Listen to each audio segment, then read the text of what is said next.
So it's Tuesday, 8th of November 2022, and the American midterm elections are nigh. They are upon us. This is a wonderful time. It's a time for thoughtful reflection, for healthy, nuanced debate amongst friends. It is a time for expressing one's personal opinions whilst being accepting and tolerant of plurality and diversity. A time for defending one's principles whilst also allowing one's fellow citizens to scrutinise, constructively criticise and ultimately, yes, disagree with those principles. Nothing is black and white. We are all navigating the meandering path between yin and yang, between order and chaos. Alternatively though, no, everything is black and white and you're a bastard if you don't agree with me. So we're going to take a look at some celebrities who've endorsed candidates for the midterm elections, and admittedly some of them are more arrogant endorsements than others, but it's all good. Let's have a look. Chris Pratt, Cher, Harry Styles and more stars endorse political candidates ahead of the midterm elections. I think, I think the, gender roles of the kind of time is a very kind of, it feels very, traditional, kind of misogynistic time. So true, Harry.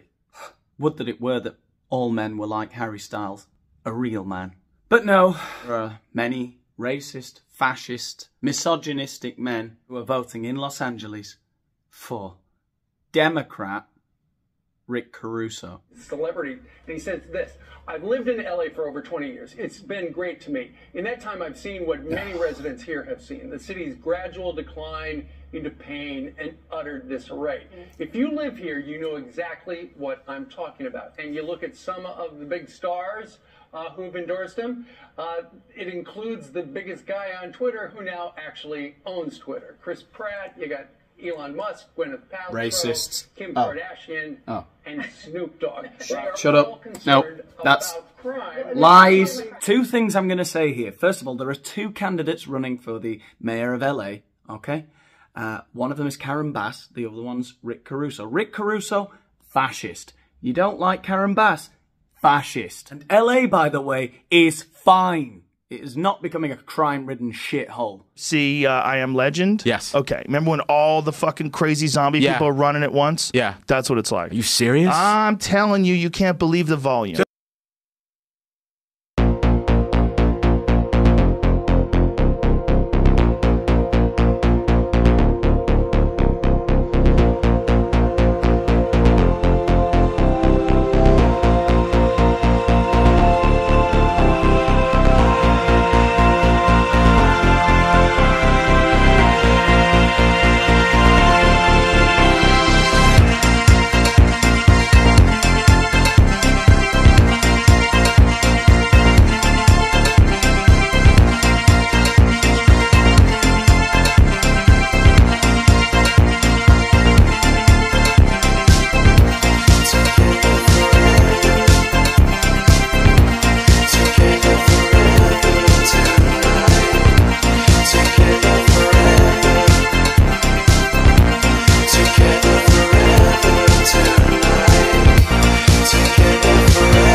What sick bastard would want to change that?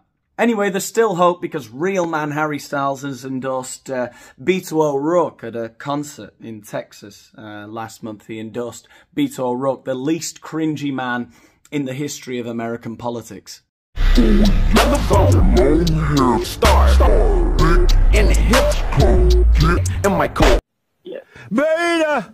Beta! Beta!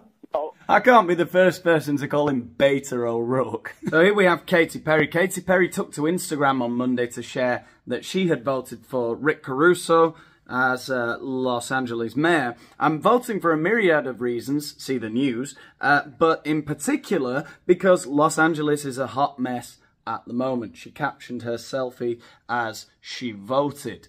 Now bear in mind that Rick Caruso is also a Democrat. Look at the reaction on Twitter. I love how all the horrible LA celebrities, Chris Pratt, whose crimes, by the way, if you're wondering, are that he's religious, Katy Perry, etc., making pro-Caruso posts that are like, the city is falling apart, and all they mean is they have occasionally seen unhoused people from their limos. That's it. Yeah, LA's doing great. Fuck Katy Perry. As much as the right tried to spin it, Katy Perry voting for Rick Caruso is not an indication of anything other than a rich white woman voting for a fake Democrat who will ultimately have no effect on the quality of her life, but will worsen the lives of many others.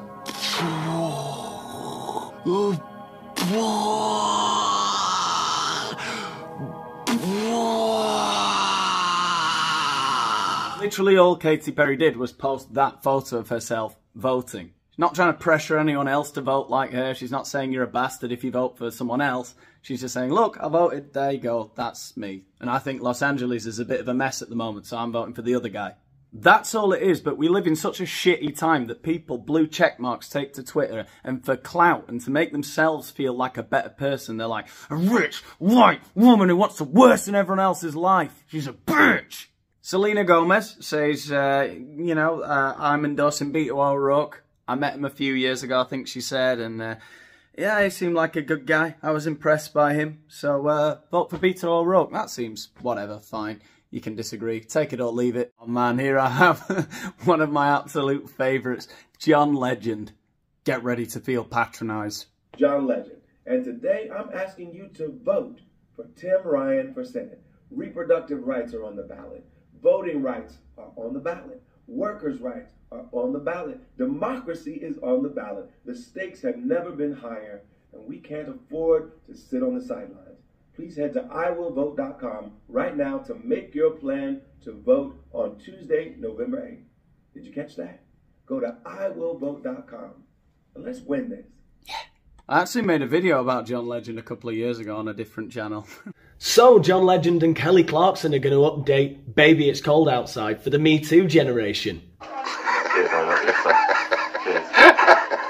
I don't know how ignorant I am, right, but I'd never heard of this song until a few months ago people started calling it rapey. I've listened to it since, right, and I'm not sure how many people are still listening to it now. As I said, I don't know how ignorant I am, but it's a bit dated.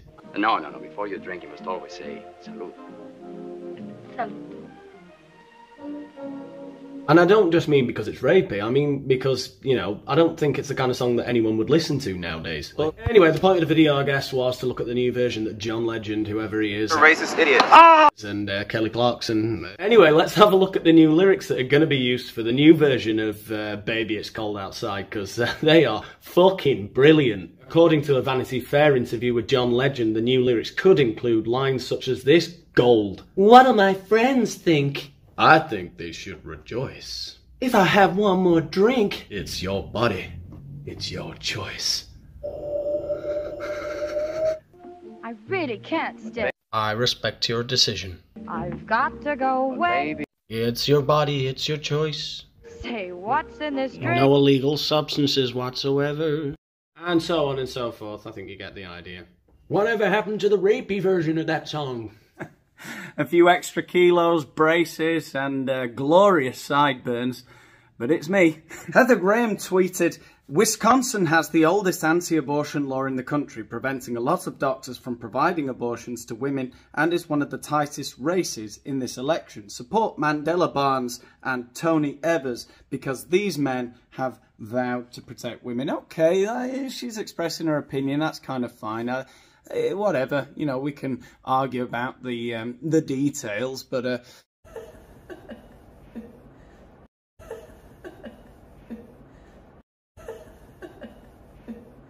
What a time to be alive. Women dancing in t-shirts that say, I will aid and abet abortion. Just on this one specific point about abortion, because I think it is a good sort of case study for where we are as a culture now. How we can't agree on anything. Wasn't it not that long ago that we all kind of agreed abortion was a nasty thing, but that yes, in some cases you have to allow people to terminate pregnancies up to a certain point. And there was just a big debate about under which circumstances that should be allowed. up to what point in the pregnancy you should be allowed to terminate it. And, you know, there's a lot of nuance, and we all kind of accepted that we had differing, opposing opinions on it. And none of us liked it, because it was all, you know, at the end of the day, it's a nasty thing to have to go through. And, you know, you are killing a human life. I mean, you might say it's a collection of cells, but those cells will turn into a baby, right? And, of course, there's a lot of debate. You know, I never know how to put my opinion forward in that one. I just think there's too much nuance in it, really, to have a tweet about it, you know. But we've gone from that sort of understanding that it's very hard to reach a conclusive decision on abortion, like to get to an exact point where everyone's going to agree. We understand that it's going to be a little bit of give and take on both sides. We've gone from that to people wanting to absolutely outlaw it, right? Which there were always a lot of people that wanted to outlaw it, but they were very religious people. They were a fringe of society. Now there are a lot of people that would gladly outlaw it completely, save certain exceptions, because that, I think, is a reaction to the increased, the intensified progressive position, which seems to be celebrating abortion as though it's a funny, great thing, you know, like these two fucking idiots here, dancing around saying, I'll aid and abet abortion. What are you talking about? You're not vouching for it. You shouldn't be celebrating it. You can say it's a right, you know. You can say we can have a discussion about it. You know, you shouldn't be dancing around celebrating it. It's not something to celebrate. It's a horrible thing. I think surely we can all agree that abortion is just a horrible thing to go through as a woman. And I don't know, just the sad fact that that's a person that won't live, you know. It would have been a person. Where are we? Where are we as a society, goddammit? That we can't just be more adult about these things, you know. And it's true, you know, the conservative side have become probably more extreme as a reaction to the what they see as an encroaching progressivism. And we've become so polarised that we just can't tolerate each other anymore. That all ends today. The midterm elections will save America. Where are we going? I don't know.